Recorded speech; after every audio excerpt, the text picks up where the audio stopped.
যে একটা প্রকৃষ্ট উদাহরণ হচ্ছে পিএপিএল এবং পিএবিএল।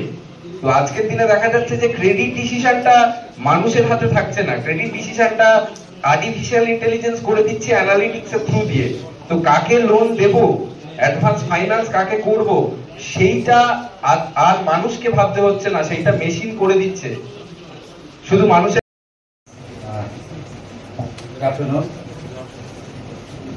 Thank you, Mr. President, for allowing me to speak first. Actually,